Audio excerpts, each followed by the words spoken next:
Hello,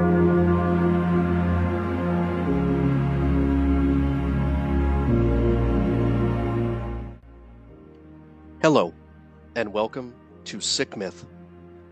I hope you'll find today's topic to be informative and fascinating. This is part 5 of a 5-part series. Please enjoy.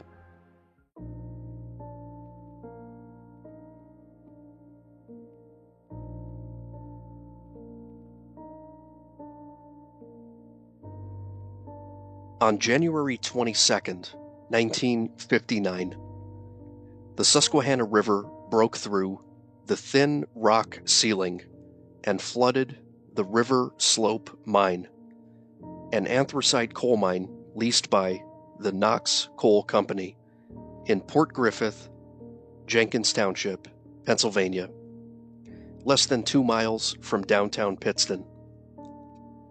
The hole became an estimated 150 feet in diameter, funneling in 10 million gallons of water and ice like a bathtub drain.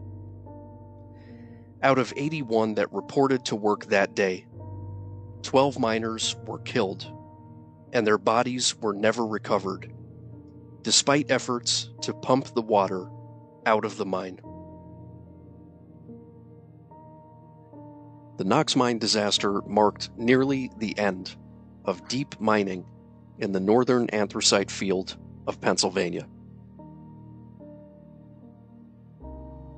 Ultimately, it took 3 days to plug the raging whirlpool of the Susquehanna River that flooded the mine and trapped dozens of men in the caverns below.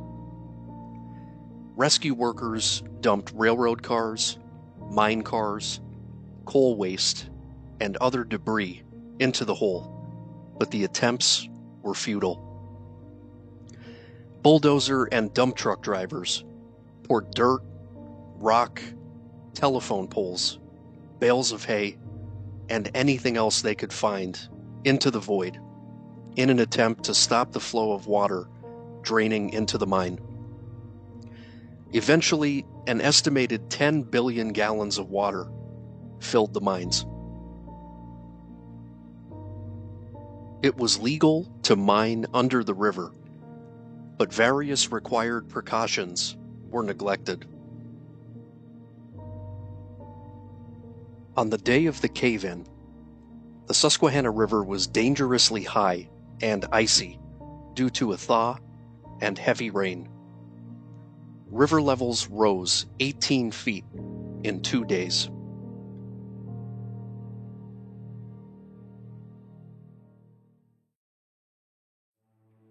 Spanning over 400 miles, the Susquehanna River runs through 3 states: New York, Pennsylvania, and Maryland, making it the 16th largest river in the United States.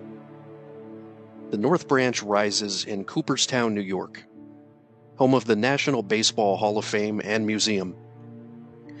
The river zigzags through northeastern and central Pennsylvania and eventually empties into the Chesapeake Bay, the largest estuary in the United States. The Susquehanna River is a normally calm and picturesque waterway, attracting tourists and local residents in the spring and summer for recreation purposes, such as kayaking, canoeing, rowing and paddling races, bass fishing tournaments, so on and so forth. Often, the river is so shallow, one can walk from one bank to the other. However, locals know all too well that the Susquehanna occasionally overflows its banks, sometimes catastrophically, as evidenced by major floods caused by Tropical Storm Agnes in 1972 and Tropical Storm Lee in 2011, just to name a few. The main stem of the Susquehanna has flooded 14 times since 1810, about every 15 years on average. Even the Native Americans who once lived in the area told of frequent floods. The Wyoming Valley suffered disastrous flooding in 1972. and Wilkes-Barre was among the hardest hit communities. 72 people died, and damages topped $2.8 billion, about $14.3 billion in today's dollars. The Wyoming Valley once again endured Mother Nature's wrath in 2011, with Tropical Storm Lee causing the worst flooding since Agnes in 1972.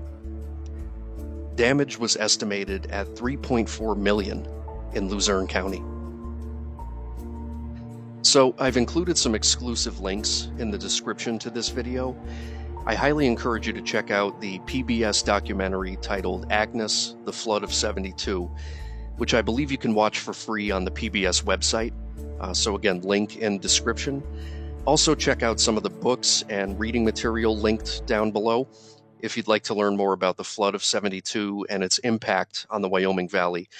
I might do a separate video on Hurricane Agnes and Tropical Storm Lee, so stay tuned. Thanks.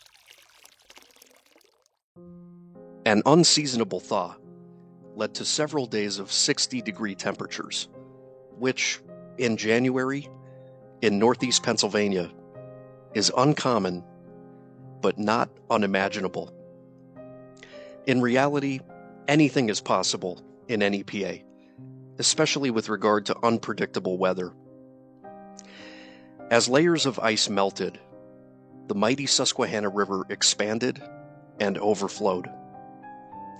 Underground, in the River Slope Mine, owned by the Knox Coal Company, miners were hard at work, following the coal seam through dark, saturated chambers. Allegedly, miners had complained about working in raincoats, with one worker describing it as working at Niagara Falls. It was thought that the company was mining too close to the bottom of the river. The extra weight of the water and ice broke through the ceiling and flooded the mine. The company miscalculated exactly how close to the bottom of the river they were, causing chunks of ice as large as cars and millions of gallons of water to enter the mine, trapping the men below.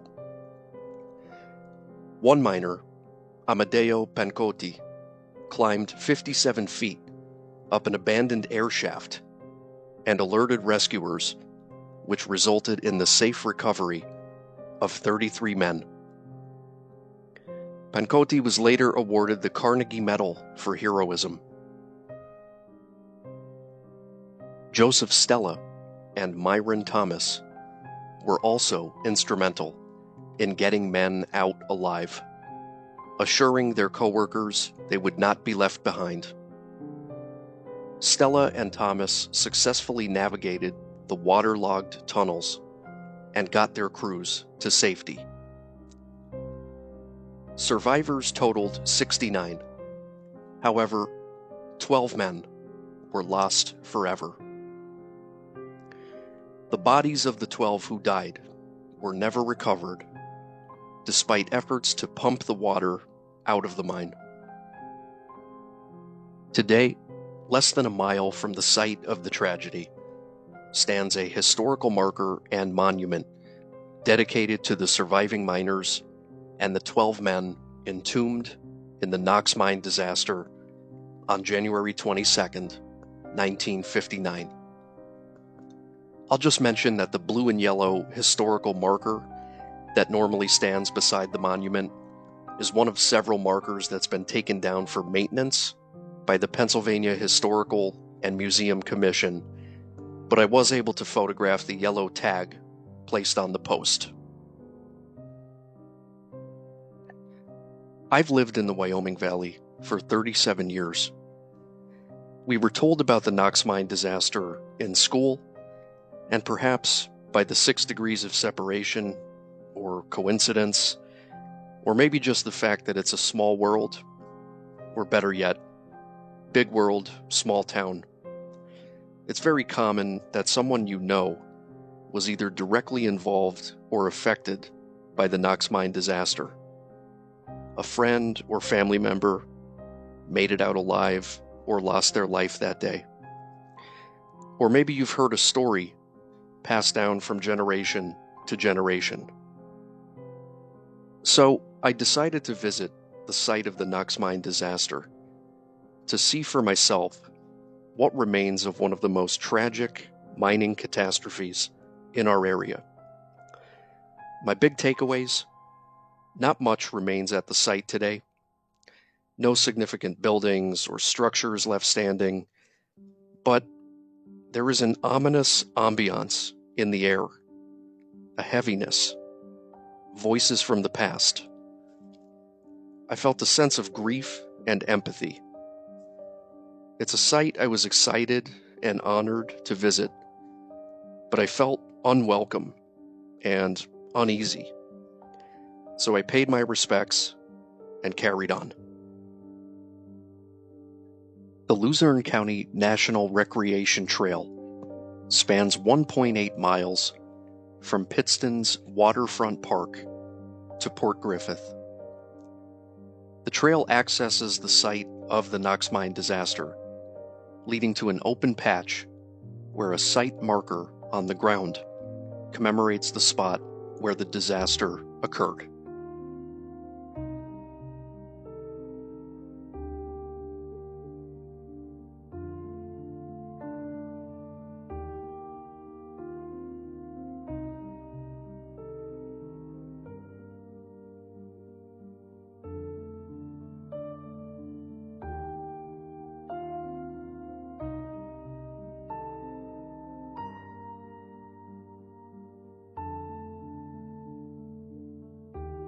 In addition to the overall sadness and stillness of this place, as I walked closer to the riverbank, I observed rusty orange rock piles near the shore, an obvious sign of acid mine drainage.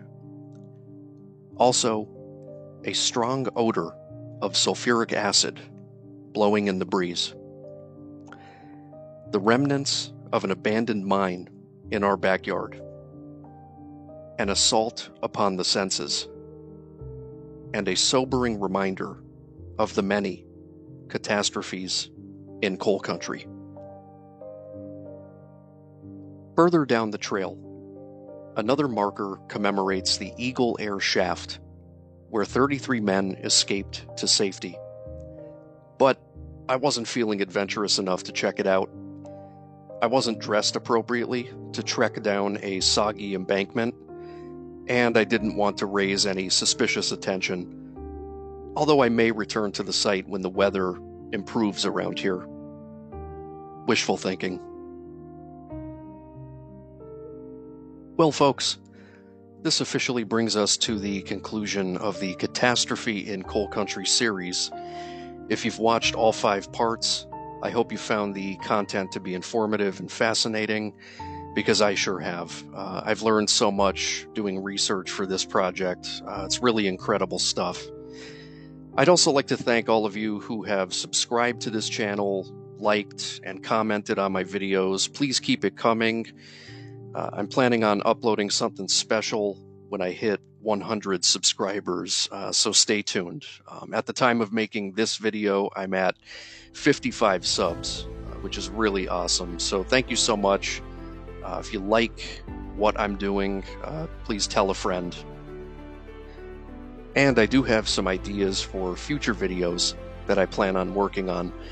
But feel free to like, subscribe, interact with me here on YouTube if there's a topic that you would like featured here on the Sick Myth channel. Let me know. I am an open book. I'll research the topic and we'll try to bring it to life. So as always, thank you for watching. Stay safe. Until next time, take care.